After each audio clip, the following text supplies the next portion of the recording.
lòng bếch man cùng sáng na nong sa hi amen hallelujah amen suy na mate i khua hun te jong ki khel to hi mane mate alum lam man no hi mane ki sat chua mang ni mo i khut te beng di ani thei lo te nei le khut beng cha cha ni mo bang ki dia apo lam mo ki sel na ko le yo ngai ma mai na ma sia la san ni chi le yo ngai di au lo e mo khua hun ki khel si to mate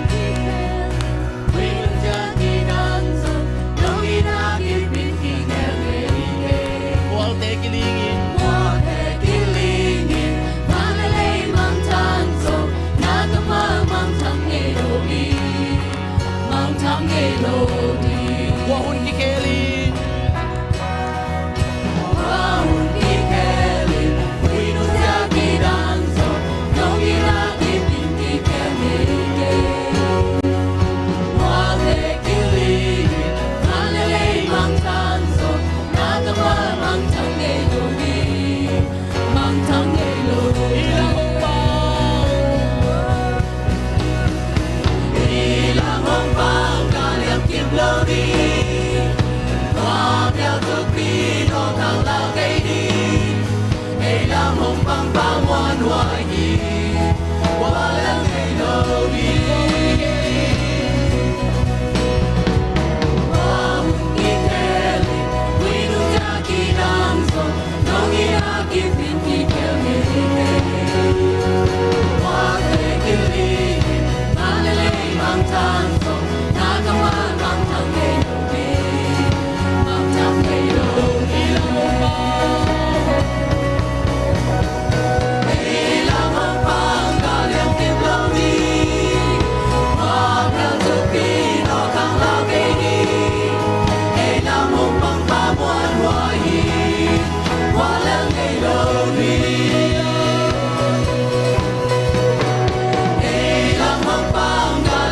subscribe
mai phat na te biak pasian ina ko pi di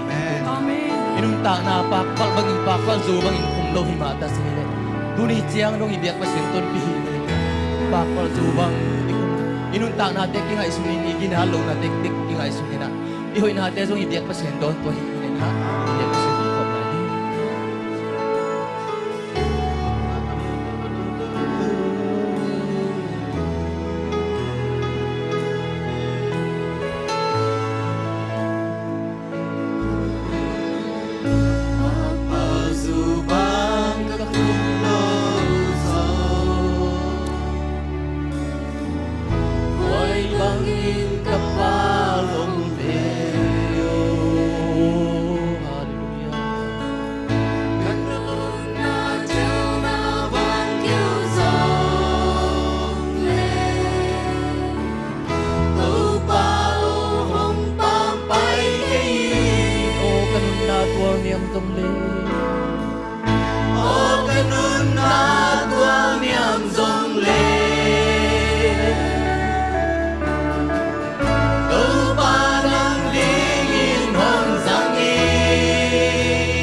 di khe te hi na amari ki pe hi irun tang na bang mahima ki te ma ta sele tu ni na ibia pasien i bang bang ina mo na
nang man ngompi kile jin ko ten bang mai kayo wal zo na zong na zo ke nung to pa nang manong ngompi na hang ki tu ni tu hun chiang dong nung zo pi ma bangin mai lam hun tampi te nang to ki kop kho mina nang la te sang nuam sai nang thu te sang nop san kom the na di hun ko te lung simang ko ni to pa to no to pa ko te to pa nang ma biak buk sungang pai mi mal kim khat chia tin to pa pai lam to ki bang lo ya cha ki ku chiang na nang ma thu pa te sang he la to pa atuam tua ma hi zong ina nang ma ho pi na thu te to pa ma te lung sim so to pa nang nagwa ni la dunia ka hun nei khem pe jong to pa nang man nong pi ton tung ling ho tin ka hun te ki pa ta ki pan ala jang atom na dong nong pi ding ho tin tu deng te to pa jesu mi son thu ngin to ba sia no amen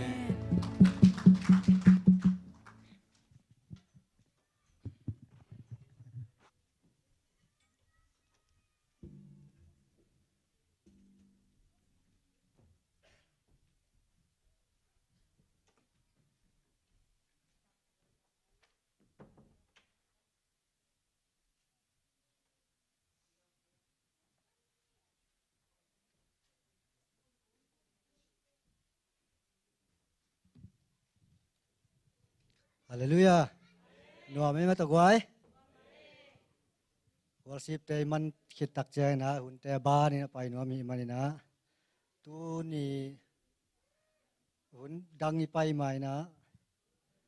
Ya up pau lian te an lung dam ko na. Ba ya tua amau hun ap pi ai ni.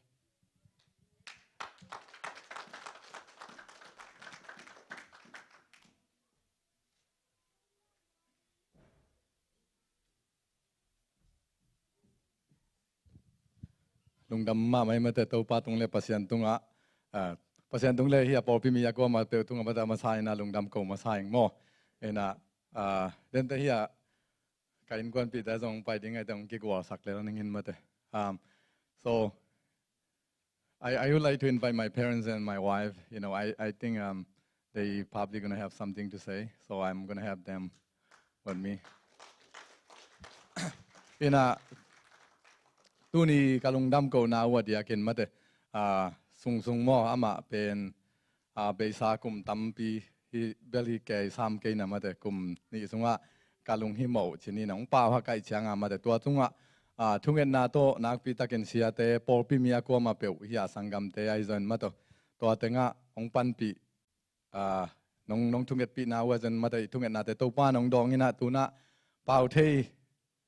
ta mate in ông bảo thế tài na ao te cái giá gì à amen in anak pi ta cái lung đam ma ung in thuong nghe sakai zon mate in to pen tu ni abul pi ai le sung tung tang to pa ni chang ong kep saka lampi ong hon saka mate hi chang tun pi to lung dam ko na hin china aban ba ni na ya lom te ong pe phot nungin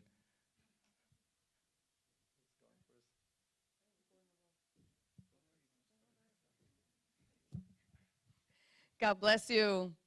It's really good to be here today once again where I can worship with my son and my daughter-in-law and my grandchildren and her family, Mary and Esther, who I've grown to love, and their kids as well. And I'm really... Oh, okay. na vek biun to pan tu phang pe tai ni bangin amate khat ve yong ki khom ki thei kai man nak pi ta ke lungdam ki pak ma ung And I'm really grateful to be here today that my family has learned to be grateful unto the Lord. ina tu ni ban mate to pa tung nak pi ta ke lungdam ung mo ina kau ka in kwan sungai pen pasian tung lungdam na chi pen mate to tan to aki hang khia hi na. Because it's important to be grateful not just when the sun is shining, but when the rain pours down. Mate hirana inop sakun ida hun beka pasian tung lungdam ko to chi hiloin mate hibanga gua zu ni tang baca to ran lak be hiloina. And whether it's calm or we're in the middle of a storm. Ina haksat na sungai zong bang haksat na tuam na te sungai zong pen pasian tung lungdam ko ding nak pi takin to pi hi. And it's important to recognize when God is doing something in our lives. Ina pasian in inun tang na sungai na sep khat ani chen to pen pasian hoi na ipo ka I thei ding ki sam hi. And give gratitude and testimony to the glory of God. Pasian tung lungdam ko wa ma te ti pan ding pen nak pi takin to pi ma mai pasian a hoi na. So I've told my family before, and I will declare it here, keep your eye on that young girl soon, because she's destined for greatness. ก็ยินกวนปีแต่ยังอาจงกะแกนสายนะเฮียมาแต่ตัวก็ที่นาวปังมาแต่กตุนูเป็นปัสยานินอามาอาดิงอาลัมปีอหนสักอทุปีมาขดาตัวบ้านองอมปีนองตนปีมาองหนสักดิ่งฮี And if God grants me the grace to witness it on this earth, one day I will see her give her own testimony. อินะตัวบ้านทุพางปียากาจียดำเลยนี่ขัดนี่จังเงินตัวบ้านอามาอีตุงนาอาเซมนาa testimony มาแต่เตตีอปันนาเกยมาจงเงินกาจักเขียกดิ่งฮี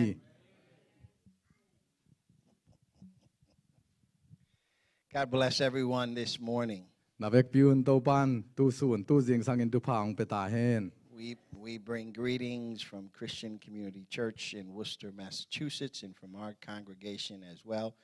to the local pastors and leadership, and to everyone here this morning. เห็นก็วีกับปอปิมินมาเงียดูตัวนาเวกพิวน์มาตัวฮิบังเงินะองไม่เสร็จหนัวมิงองโฮปีหนัวมิง And if there is something that I've learned in my journey of faith and also as a pastor,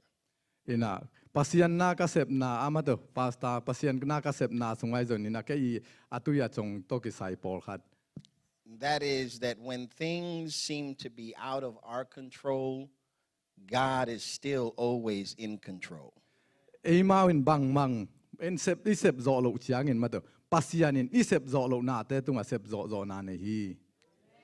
And there are things that we will experience in life that are completely out of our control.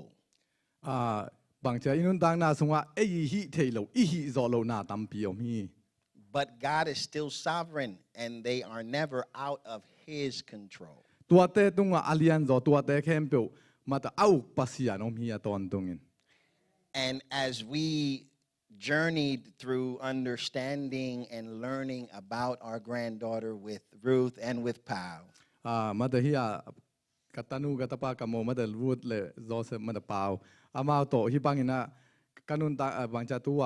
กัตนูมาตัวสินโตเทโตเล and there are things that we wanted to have control of, but we couldn't really have control of. ปอลคัดเตเป็นเฮียมาตัวซุงตุงตังอ่ะก็เลยก็ว่ามาตัวกะฮินบุกะเซบนบุอมีนะอาฮิจงว่ากะฮิเทโลก็มีหิงลำปันกะฮิเทโลนาตัมปีกะโมฮี We have come to realize, though, that God is in control, so we have turned our cry to Him. ตัวไอ้เจ้างินะบังชีกะฮิอุฮิอัมชีเลฮิตยังมุนะกัตเตลนาวปัสยานินฮิเทเนฮิจินปัสยันเกียงอากากิเฮกิกุฮี